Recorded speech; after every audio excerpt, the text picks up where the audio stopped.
So guys, हम वापस आ चुके हैं आयरन ब्लडेड सोर्ड हाउंड मानवा का सीजन 2 लेकर। अगर आपने सीजन 1 अब तक नहीं देखा है तो डिस्क्रिप्शन में दी गई प्लेलिस्ट चेक करो, पहले वो देखो फिर इस एपिसोड में आना। ओके, और ज्यादा टाइम वेस्ट किए बिना शुरुआत करते हैं आज के धमाकेदार एपिसोड से।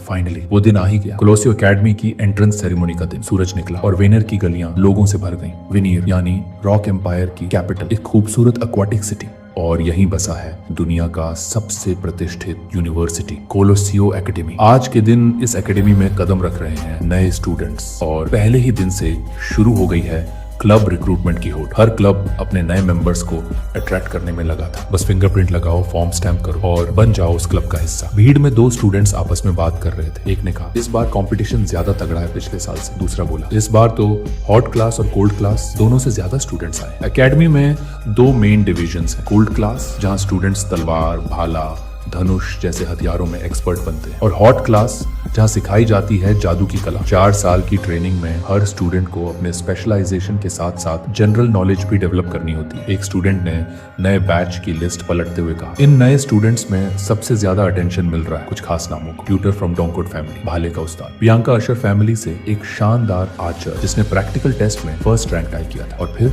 Baskerville triplets, iron blooded swordsman. उन्होंने ली तीसरी, चौथी और 5वीं रैंक। लेकिन बास्करविल नाम देखते ही लोगों को एक्सप्लेनेशन की जरूरत नहीं होती। लेकिन इन सबसे भी ज्यादा चर्चा में था एक और नाम, हॉट क्लास में उभरती हुई एक नई मॉन्स्टर, सिनक्लेयर। प्रैक्टिकल टेस्ट में पहला और रिटन में दूसरा। सबकी निगाहें उसी पर थी। लेकिन रिटन इवैल्यूएशन में टॉप किसने किया? यस, हमारे अपने विकोर वैन बास्करविल। उसने पहनी थी हल्की सिंपल सी कपड़े, आंखों पर चश्मा और चेहरे पर एक शांत सी मुस्कान। लेकिन इस बार विकोर ने अपने बास्करविल सरनेम को छोड़कर एक कॉमनर के नाम से अप्लाई किया था ताकि वो भीड़ में गुम रह सके। लेकिन किस्मत को शायद कुछ और ही मंजूर था। विकोर सिर्फ रिटन टेस्ट में टॉप किया था, प्रैक्टिकल में नहीं। तो रिक्रूटर्स उसे अवॉइड कर रहे थे, क्योंकि अगर कोई ऐसा लड़का क्लब में आ गया जो सिर्फ पढ़ाई में अच्छा है तो बाकी नए स्टूडेंट्स का एंथुसियाज्म मर सकता था। एकेडमी में विकर नाम के 10 और स्टूडेंट्स थे, तो उसका पहचान में आना वैसे भी मुश्किल था। लेकिन फिर भी अटेंशन तो मिल ही गया। इसी बीच बास्करविल ट्रिपलेट्स ने धीरे धीरे उसका पीछा करना शुरू किया ताकि उसे चुपचाप प्रोटेक्ट किया जा सके। विकर जानता था कॉमनर्स के लिए ये एकेडमी और भी ज्यादा कठिन है। उसे भीड़ से दूर रहना होगा, प्रैक्टिकल स्किल्स से बचना होगा, बस चुपचाप अपने मकसद की ओर बढ़ते रहना होगा। तभी किसी ने सबका ध्यान अपनी ओर खींचा। भीड़ में हलचल हुई। सामने आई एक ब्लॉन्ड हेयर्ड सीनियर गर्ल। जैसे ही वो नजर आई, स्टूडेंट्स की भीड़ उत्साह से उबल पड़ी। कई स्टूडेंट्स तो सिर्फ उसे देखने के लिए एकेडमी में आए थे। उसके चेहरे पर था एक होली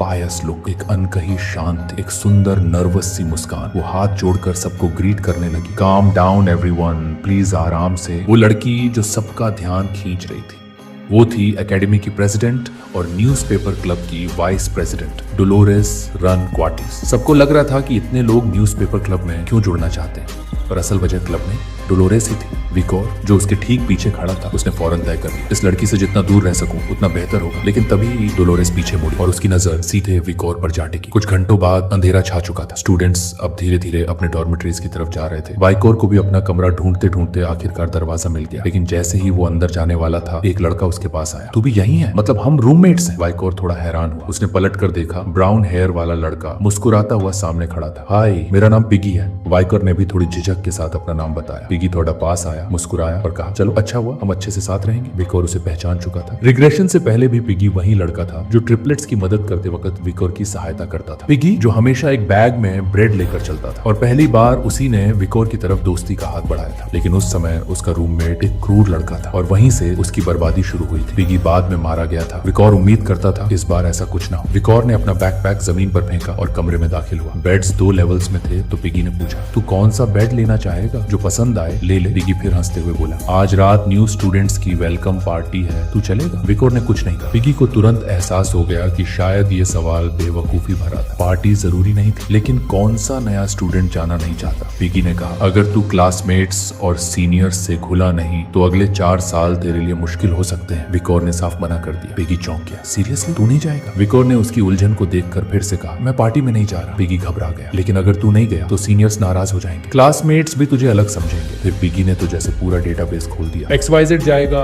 वो भी जा रहा है, उसने भी नाम दिया है। पिगी हमेशा से एक शानदार इंफॉर्मेशन गैदरर था, इवन रिग्रेशन से पहले भी। उसे लगा शायद वायसर अब मना नहीं करेगा, लेकिन वायसर ने फिर से साफ इनकार कर दिया। पिगी कुछ सेकंड तक खड़ा रह गया, उसके चेहरे पर डिसबिलीफ। वायसर ने पीठ मोड़ी, कमरे से बाहर निकला। मुझे पार्टी में कोई दिलचस्पी नहीं, तू एंजॉय कर। पिगी थोड़ा हैरान जरूर था, लेकिन फिर भी उसने और जिद नहीं की। विकर चला गया। पिगी अकेले बैठा सोच रहा था, काश मैं भी उस जैसी ठंडक सीख पाता।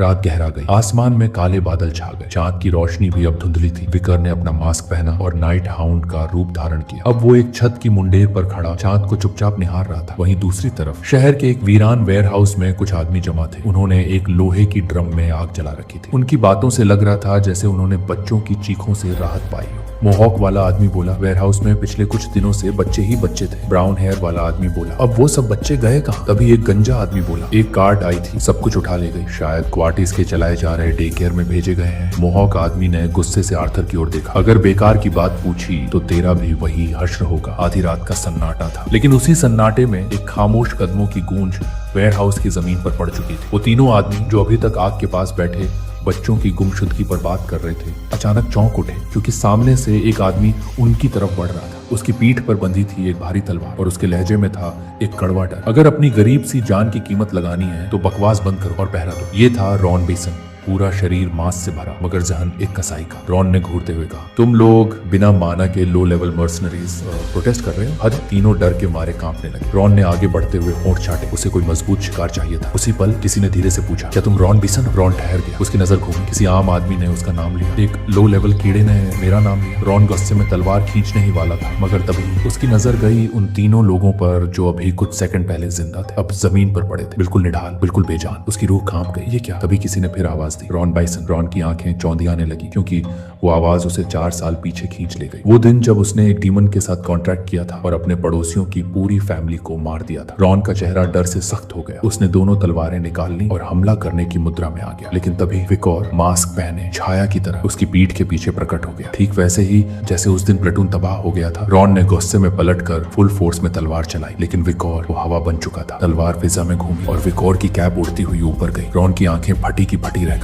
ये कहाँ गया? अगले ही पल बेल्ज़ेबब की तलवार ने हवा चीर दी और रॉन की दोनों बाहें उसके शरीर से अलग हो गई। रॉन जमीन पर गिर पड़ा, चीखता रहा, मैंने कुछ नहीं किया, एलाइड फोर्सेस के बारे में कुछ नहीं पता, मुझे मत मारो। विकोर ने उसकी तरफ देखा, उसकी आंखें अब ठंडी नहीं थी, वो जल रही थी। तू सही कह रहा है, ये अभी हुआ ही नहीं। विकोर ने उसका सिर पकड़ा और धीमी आवाज में कहा, मुझे पता है, तूने डीमन से कॉन्ट्रैक्ट किया था। रॉन की रूह कांप गई, उसके मुंह से कुछ निकल नहीं पा रहा था। उसके गाल फूलने लगे, चेहरा सूजने लगा और एक भयानक धमाके के साथ रॉन का सिर फट गया। विकोर पीछे हटा और जैकेट में हाथ डालकर एक पुरानी सी डायरी निकाली। उसने अपनी उंगली को रॉन के खून में डुबोया और एक नाम काट दिया, रॉन बाइसन, तीसरा नाम। ये डायरी रिग्रेशन से पहले की यादों से बनी थी। सिनहेंडी के रिसर्च में इसे कहा गया था ब्लैकलिस्ट, उन गद्दारों की जो डीमंस के लिए इंसानियत को बेच चुके थे। वाइकोर ने डायरी बंद की और जैकेट में रख ली, लेकिन एक बात खटक रही थी हर बार, इससे पहले कि वो उन गद्दारों को मार पाए उनके सिर फट जा रहे थे। मतलब कोई और था जो इन पर नजर रख रहा था, कोई डीमन जो राजधानी के अंदर छुपा था और शायद उन 10 एलीट बॉडीज में से एक था। थोड़ी ही दूर एक छाया ने धीरे धीरे दोनों हाथों से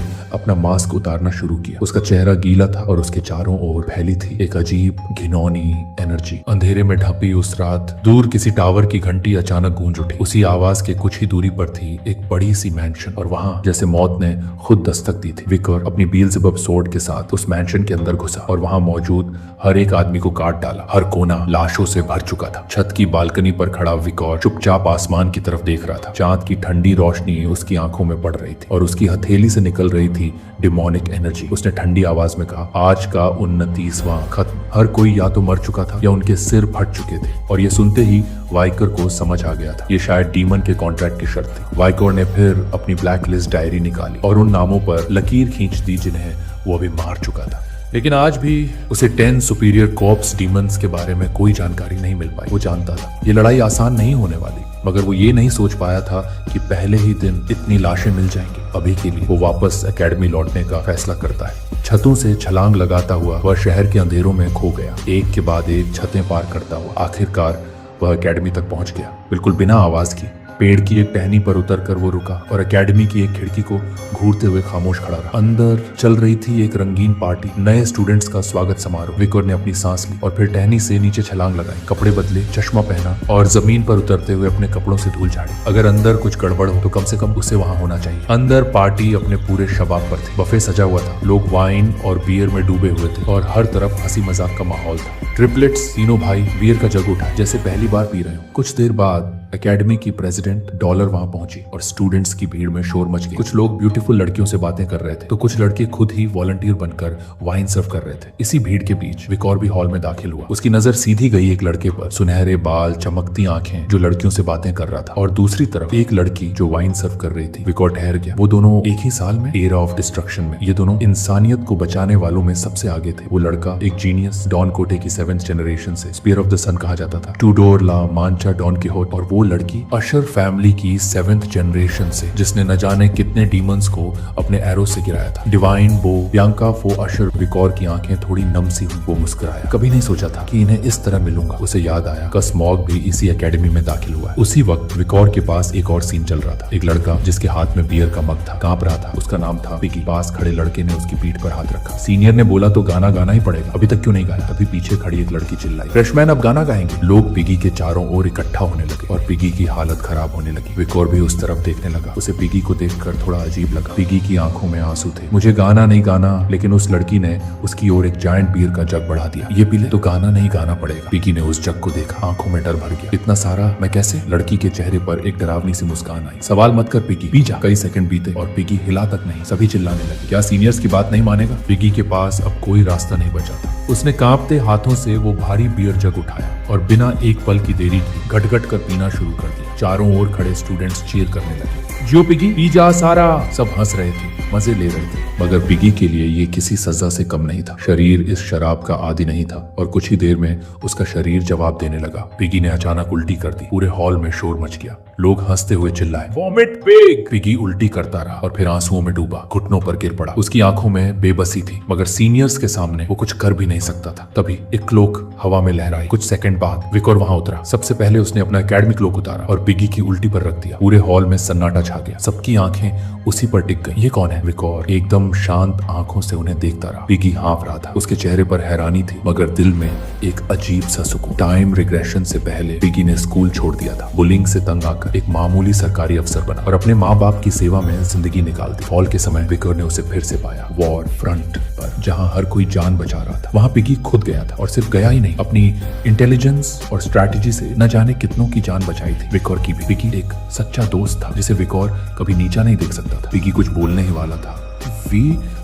विकोर ये सब, मगर उससे पहले ही विकोर ने धीमे से कहा, डॉर्मिटरी लौट जा, मैं संभालता हूँ। वो खड़ा रहा, अपने दोस्त की बेइज्जती होते नहीं देख सकता था। तभी एक लड़का जो अभी पिगी को तंग कर रहा था विकोर के पास आया। उसने विकोर के कंधे पर हाथ रखा और कहा, क्या कर रहा है बे? पागल हो गया है क्या? सीनियर बात कर रहा है, बीच में बोलने की हिम्मत कैसे हुई? विकोर ने कोई जवाब नहीं दिया, बस उसकी आंखों में देखा। इससे तंग आकर उस लड़के ने विकोर को थप्पड़ मार दी। पूरा हॉल सन्न हो गया। वो स्टूडेंट अब समझ गया था, अरे तू तो मेरा क्लासमेट है। I score class B. उसके चेहरे पर हंसी आई। लगता है तुझे अपनी औकात पर ज्यादा भरोसा है। पार्टी में मौजूद ट्रिपलेट्स ये सब देख रहे थे और उनका खून खौल उठा। उनका गुस्सा अब उबाल मारने लगा। उसने मास्टर को थप्पड़ मारा। विकोर के गाल पर लाल निशान पड़ गया था। उसने चुपचाप अपनी क्लासेस को एडजस्ट किया और ट्रिपलेट्स को घूरता रहा। ट्रिपलेट्स चाहकर भी उस लड़के को नहीं मार पाए, क्योंकि वो जानते थे अगर विकोर ने अपनी असली पहचान खोल दी तो वो सब खत्म हो जाएंगे। इसी बीच वही लड़की जिसने पिगी को बियर दी थी सामने आई। मुस्कुराते हुए उसने कहा, इतना सख्त मत बनो, फ्रेशमैन को थोड़ा प्यार से ट्रीट करना चाहिए। उसने अपनी हथेलियां जोड़ी और फिर जमीन पर एक और बड़ा बियर जग रखा। अगर ये लड़का ये सारा पी गया तो दोनों को छोड़ देंगे। विकोर कुछ नहीं बोला। दूसरी तरफ पिगी अभी भी कांप रहा था। उसने डरते हुए कहा, विकोर प्लीज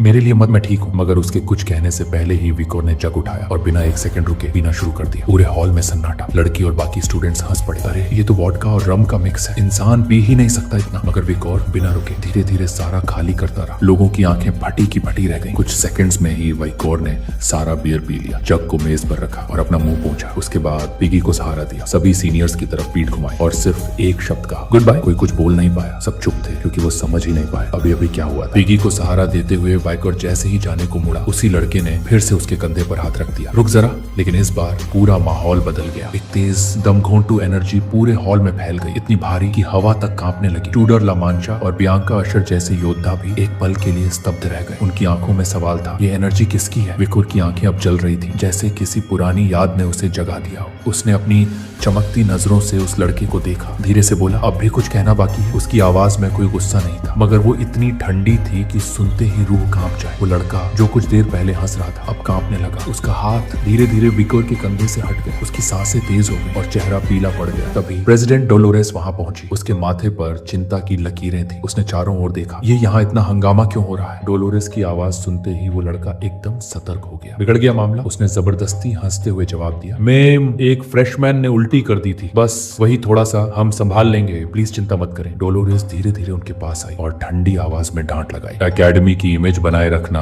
तुम सबकी जिम्मेदारी है। फ्रेशमैन को ऐसे ट्रीट नहीं कर सकते। वो स्टूडेंट और उसके साथी चुपचाप सिर झुकाए खड़े रहे। विकोर और पिगी अब वहां से दूर जाने लगे थे। पिगी के चेहरे पर अब थोड़ा सुकून था और उसकी आंखों में ग्रेटिट्यूड। धीरे से उसने कहा, धन्यवाद विकर। सच में विकर कुछ नहीं बोला, मगर उसकी चाल में अब एक अजीब सा आत्मविश्वास था। दूसरी तरफ ट्रिपलेट्स अपनी एक्साइटमेंट छुपा नहीं पाए। मास्टर कितना कूल था। उन्होंने अपने मुंह पर हाथ रख लिया। उनकी आंखों में वो चमक थी जो सिर्फ सच्ची लॉयल्टी से आती है। मगर इस सबके बीच ट्यूटर और बियांका अब भी कंफ्यूज थे। वो एनर्जी क्या हमारी सोच थी या उनका शक और बढ़ गया था? और फिर सबके पीछे भीड़ में खड़ी थी एक सफेद बालों वाली लड़की। उसके चेहरे पर था काम, कॉन्फिडेंस और थोड़ी ब्लश। वो कुछ देर तक विकोर को देखती रही, उसकी चाल, उसकी आंखें। वो ठहरा, उसने मुस्कुराते हुए धीरे से बुदबुदाया, इंटरेस्टिंग। उसका नाम था सिंक्लेयर, आइस कोर क्लास की वो स्टूडेंट जिसने प्रैक्टिकल एग्जाम में रैंक 1 हासिल किया था और थियोरेटिकल में रैंक 2। अब तक किसी भी लड़के में उसे दिलचस्पी नहीं थी, मगर आज विकोर ने उसका ध्यान खींच लिया था। अगले दिन वेलकम पार्टी खत्म होने के बाद सभी स्टूडेंट्स अपनी अपनी क्लासेस में पहुंच चुके थे। आइस कोर और फायर कोर दोनों के स्टूडेंट्स अब एक साथ बैठे थे एकेडमी के कॉम्बैट थियोरी क्लास में। पूरे हॉल में हल्की सी खामोशी थी। सभी ने अपनी नोटबुक्स निकाली और प्रोफेसर के हर वर्ड को अटेंटिवली लिखना शुरू कर दिया। एकेडमी की पॉलिसी थी, नोट्स बनाओ ताकि फोकस बढ़े तो एलीट बनो। प्रोफेसर का नाम था वेंसी मॉर्ग। उनकी पर्सनैलिटी एकदम सख्त, एकदम सीमित, जैसे हर लफ्ज तोला गया। उन्होंने लेक्चर खत्म करते हुए अपनी किताब बंद की और स्टूडेंट्स को देखा। बारबेरियन ट्राइब्स की कल्चर पर आज का लेक्चर यहीं खत्म होता है। छात्रों ने चैन की सांस ली। लेकिन प्रोफेसर का अगला सवाल फिर से सबकी रगों में टेंशन भर गया। बताओ, बारबेरियन ट्राइब का फोर्ट्रेस कहाँ स्थित हो सकता है? इतना सुनते ही कई स्टूडेंट्स ने अपनी नजरें चुरा ली। किसी के पास जवाब नहीं था। आइस कोर की तरफ से ट्यूडर ने धीरे से अपना नोटबुक खोला, उंगलियों से सिर खुजाने लगा। उसे बस इतना याद आया कि एम्पायर और बलाक की कॉन्फ्रंटेशन हुई थी हाइट्स 18 और 75 पर, जो साउथ रीजन के सामने थे। पर उससे ये अंदाजा लगाना मुश्किल था कि फोर्ट्रेस कहाँ हो सकता। उधर बियांका ने ठोड़ी पर हाथ रखा, आंखें बंद की और सोचने लगी। उसे याद आया अब तक की सारी टकराव की जगह लो एल्टीट्यूड पर थी, एक डिप्रेशन जोन शायद। उसे लगा फोर्ट्रेस भी कहीं लो एल्टीट्यूड रीजन में हो सकता है। सब सोच ही रहे थे कि तभी सिंक्लेयर खड़ी, उसके चेहरे पर एक शांति सी मुस्कान थी। उसने हाथ उठाया, सर मैं जवाब देना चाहूंगा। ट्यूडर और बियांका दोनों चौंक गए। फायर कोर की रैंक 1 खुद जवाब देने खड़ी हुई थी। प्रोफेसर वेंसी मॉर्ग ने हाथ पीछे बांधे हुए सिर हिलाया। प्रोसीड। सिंक्लेयर ने मुस्कुराकर जवाब देना शुरू किया। According to public army records, barbarian tribe और एम्पायर के बीच क्लोज कॉम्बैट अक्सर हाईलैंड्स में हुआ है। उसने हाथ पीछे की और डिटेल्स देने लगी। उसके ठीक पीछे विकोर बैठा था। उसने अपनी आंखें बंद की और सोचने लगा। कल वो 29 लोग जिनके चेहरे मरते वक्त फट गए थे, उनकी बॉडी से एक डिमोनिक प्रेजेंस की गंध थी। क्या ये किसी एलीट कॉर्प्स की एबिलिटी है? उसने अपने मन में एक जगह विजुलाइज। कैपिटल सिटी में एक ऐसा एरिया था जहाँ से सब क्लूज जुड़ते थे। उसने मन ही मन तय किया, सिंडी वेंडी से कहना पड़ेगा उस एरिया को इन्वेस्टिगेट करे। इन्हीं ख्यालों में डूबा था विकोर कि तभी पिगी जो उसके बगल में बैठा था घबराया हुआ उसके शोल्डर पर धीरे धीरे थपथपाने लगा। वाइकार, वाइकार। पूरे क्लास का ध्यान अब वाइकर की तरफ था। प्रोफेसर की भौहें तन गई। पहली क्लास में ही कोई सो सकता है? वो गुस्से से भरे हुए बोले, तुम अपना नाम बताओ। सबने देखा कि तुम्हारी आंखें बंद थी, अब बहाने बनाओगे? पिगी का मुंह खुला का खुला रह गया। वाइकर ने जवाब दे दिया प्रोफेसर को। वाइकर ने बिना घबराए चश्मा ठीक किया, शांति से बोला, सर मेरी आंखें बंद थी लेकिन मैं सो नहीं रहा था। प्रोफेसर एक पल को चुप रहे, फिर बोले, शायद मेरी गलती थी। विकोर ने सिर झुकाया। चिंता मत करें सर, ऐसा हो सकता है। प्रोफेसर अब तक गुस्से की सीमा पार कर चुके थे। उनके मन में सिर्फ एक सवाल था, ये साइकोपैथ कौन है जो इतनी काल्मनेस से सब संभाल रहा है? वो थोड़ा पीछे हटे और कहा, सिंक्लेयर के जवाब की वजह से आइस कोर को 10 में से 1 बिहेवियरल पॉइंट मिला है, लेकिन अगर विकोर इस सवाल का सही जवाब दे दे तो और पॉइंट्स मिल सकते हैं। ये सुनते ही सिंक्लेयर थोड़ा चौंक गई। वेट, ये पॉइंट मेरा था। लेकिन अब सबकी निगाहें विकोर पर थी। क्या वो जवाब देगा? क्या वो आइस कोर को रिडीम कर पाएगा? प्रोफेसर ने उंगली उठाई और वाइकर की तरफ इशारा किया। चेहरे पर धमक धमकी भरा एक्सप्रेशन था। अगर तुम्हारा जवाब गलत निकला तो पूरे आई स्कोर से पॉइंट्स काट लिए जाएंगे। क्लास एकदम सन्ना। विकोर ने पूरी शांति से कहा, सर ये सही नहीं है, ये अनफेयर है। पर प्रोफेसर अब तक गुस्से में थे। उन्होंने उसकी बात अनसुनी कर दी और सवाल दोहरा दिया, बलक ट्राइब और एम्पायर के बीच लड़ाई कहाँ हुई थी और उस आधार पर उनका फोर्ट्रेस कहाँ हो सकता है। सिंक्लेयर अब अपनी सीट पर बैठ चुकी थी। उसके चेहरे पर हल्की चिंता थी। ब्लैक ट्राइब की इन्फो सबसे ऑब्स्क्योर थी और यही सवाल सबसे मुश्किल। बियांका का चेहरा गुस्से से लाल पड़ चुका था। विकर की वजह से आई स्कोर तबाह हो जाएगा। विकर नीचे जमीन की तरफ देखने लगा, खामोश। एक गहरी सांस। उसके दिमाग में एक तस्वीर उभरी, ब्लैक ट्राइब के उसके पुराने दोस्त, जैसे वो सब एक साथ बैठे हंसते हुए मांस खा रहे हैं। एक पल फिर उसने सिर उठाया और होठों पर हल्की मुस्कान के साथ प्रोफेसर की तरफ देखा। सर, फाइट लोकेशन थी साउथ ईस्ट रिज के पास, पॉइंट JDT 41। पूरे क्लास में सन्नाटा छा गया। ट्यूडर और बियांका खामोशी में जम गए। प्रोफेसर ने धीरे से एक कदम पीछे लिया। करेक्ट। सिंक्लेयर तक कुछ बोल नहीं पाई। वाइकोर ने काल्म एक्सप्रेशन में आगे कहा, ओमन इंसिडेंट के बाद बैलक ने अपना फोर्ट्रेस रिलोकेट कर लिया था, तो फिलहाल उसका ट्रेस किसी को नहीं मिलेगा। पिगी की हालत देख के लग रहा था जैसे वो अब भी पसीने में डूब जाएगा। ये जवाब कैसे पता था इसे? ये तो टॉप लेवल थीसिस जैसी बात है। प्रोफेसर ने ठोड़ी पर हाथ रखा, चश्मे के पीछे से वाइकोर को गौर से देखा। एक पल के लिए उनकी आंखों में एक रिकॉग्निशन की चमक आई। वेट, उसका नाम वाइकोर था, फर्स्ट रैंकर थियोरेटिकल एग्जाम का। उनकी आंखें चौड़ी हो गई, उनके माथे पर भी पसीना आ गया। तो ये वही है। प्रोफेसर ने एक सांस ली और कहा, वाइकोर के सही जवाब से उसे 10 पॉइंट्स मिलते हैं, बाकी आई स्कोर को 1 पॉइंट। ट्यूडर और बियांका ने चुपचाप उसकी ओर देखा। प्रोफेसर ने फिर से हाथ पीछे बांधे और गंभीर स्वर में कहा, थियोरेटिकल में फर्स्ट आने का मतलब ये नहीं कि तुम डिसिप्लिन तोड़ सकते, इसलिए तुम्हारे 10 पॉइंट्स डिडक्ट किए जाते हैं, आंखें बंद करने की वजह से। विकोर ने सिर हिलाया। अंडरस्टूड सर, मैं अगली बार से ध्यान रखूंगा। सिंक्लेयर अब उसे घूर रही थी। First ranker. विकोर नाम तो बहुत कॉमन है, मुझे लगा ये कोई और होगा। क्लास की खिड़की से धूप अंदर आ रही थी। विकोर खड़ा हुआ बिना कुछ कहे। ट्यूडर जो बेंच पर अपना सिर हाथ से टिकाकर बैठा था उसे घूरने लगा। ये वही है, थियोरेटिकल रैंक 1। फिर उसने मुंह बनाया, पर इसकी वजह से आई स्कोर को ऑलमोस्ट 0 पे ले आया। नर्ड्स जैसे लोग देख के मारने का मन करता है, लेकिन फिर उसके चेहरे पर हल्की सी मुस्कान आई। प्रैक्टिकल में शायद इसका दिमाग काम आ जाए। कुछ घंटे बीत चुके थे। अब सूरज ढल चुका था। आसमान में बादल छा गए थे। अब बारी थी रन फ्लैट नाम के खेल की। 20 बनाम 20 गोल एरिया में गेंद पहुंचते ही पॉइंट मिलते थे। ना माना अलाउड था, ना कोई वेपन, बस ग्लव्स, एक बॉल और जो करना करो। अचानक जमीन पर किसी के बूट्स की गूंज सुनाई दी। बॉल को किसी ने जोर से उठाया और पूरी स्पीड में दौड़ पड़ा। ट्यूडर था, बॉल को सीने से लगा रखा था। बाकी प्लेयर्स ने उसे रोकने की कोशिश की, लेकिन वो बिजली की तरह भाग रहा था। बॉल उसके हाथ में चमकने लगी और फिर वो जोर से चिल्लाया, रन फ्लैट का असली किंग मैं हूँ। लड़कियों ने उसे देखा और क्रेजी चीयरिंग शुरू हो गई। So cool. ट्यूडर के चेहरे पर मुस्कुराहट थी। अब मेरी बारी है चमकने की। बियांका दूर खड़ी देख रही थी। उसकी आंखों में हल्का डिस्गस्ट था। बारबेरियंस का खेल है ये, ऐसे जानवरों की तरह दौड़ना, ये सिविलाइज्ड लोगों का तरीका नहीं। वहीं दूसरी तरफ ट्यूडर बिजली की तरह भाग रहा था। उसे कोई रोक नहीं पा रहा था। पर तभी उसके सामने 3 सुनहरे बालों वाले लड़के आकर खड़े हो गए। ट्रिपलेट्स। तीनों की आंखें टिकी हुई थी सीधे ट्यूडर पर। उनमें से एक बोला, अरे ओ घमंडी की औलाद, हमारे डिफेंस वॉल को तोड़ने की हिम्मत कैसे हुई तेरी? ट्यूडर के चेहरे पर एक कॉन्फिडेंट हंसी आ गई। आयरन ब्लड सोर्ड्समैन फैमिली के वो ट्रबलसम ट्रिपलेट्स फाइनली मिले भी, पर बिना वक्त गंवाए ट्यूडर ने अचानक स्पीड बढ़ाई और 2 ट्रिपलेट्स को बड़ी सफाई से चकमा देकर निकल गया। उप्स, सॉरी बॉयज, मुझे किसी मॉन्स्टर से भिड़ने का प्लान नहीं था आज। ट्रिपलेट्स गुस्से में आ गए। तू हमें लाइटली ले रहा? उसी वक्त जो तीसरा ट्रिपलेट गायब था वो सामने आ गया, आंखों में एक अटूट डिटर्मिनेशन। ट्यूडर ने अपने हाथ को पीछे खींचा। उसकी हथेली में एक ऊर्जा चमकने लगी और फिर उसने पूरी ताकत से तीसरे ट्रिपलेट के सीने पर घूंसा मारा। ट्रिपलेट हवा में उड़ गया और जमीन पर गिरा। ट्यूडर ने अब एक हाथ सामने फैला रखा था, चेहरे पर और भी गहरी मुस्कान। अगर लड़ना पड़े तो मैं हारने वाला नहीं। वो दोबारा दौड़ने लगा, इस बार दुश्मन के गोल एरिया की तरफ। वो बिना माना या वेपन्स के भी एक मॉन्स्टर था। डॉन कोट रन फ्लैट का सबसे बड़ा प्रोडिजी। थ्योरी याद रखकर क्या होगा, सच्चा वॉरियर तो ताकत से जीतता है। वो सोचते हुए आगे बढ़ता रहा और तभी उसकी नजर पड़ी। एनिमी बेस के सामने विकोर खड़ा था। वो वही विकोर था, सुबह वाले इंसिडेंट वाला। ट्यूडर की हंसी थोड़ी और गहरी हो गई। परफेक्ट, अब इस नर्ड को सिखाऊंगा कि सिर्फ पढ़ने से कुछ नहीं होता। उधर वाइकोर ने दांत भींच लिए। उसने ट्रिपलेट्स को मना किया था, ट्यूडर को मेरी तरफ मत भेजना, और अब वो वहीं खड़ा था। ट्यूडर ने रफ्तार और बढ़ा दी। थोड़ा शोल्डर चेक दूंगा ताकि इसे ट्रेनिंग की इंपॉर्टेंस समझ आए। पर जैसे ही वो वाइकोर से टकराया, ट्यूडर खुद हवा में उड़ गया। विकोर वहीं खड़ा रहा, बिल्कुल भी नहीं हिला। इम्पैक्ट इतना जबरदस्त था कि ट्यूडर बेहोश हो गया। पूरा ग्राउंड स्टन। सिंक्लेयर और बियांका की आंखें फटी की फटी रह गईं। कुछ पल बाद ट्यूडर का शरीर विकोर के पीछे जा गिरा। विकोर पीछे मुड़ा, थोड़ा हैरान, थोड़ा खामोश। मैं तो डॉज करने वाला था, फिर ये खुद ही क्यों आ गया? विकोर ने आंखें खोली। उसे लगा अब सब उसे लूजर समझेंगे, तो उसने झूठ मूठ दर्द में कराना शुरू किया। कुछ तो हुआ है, मैं नहीं उठ पा रहा।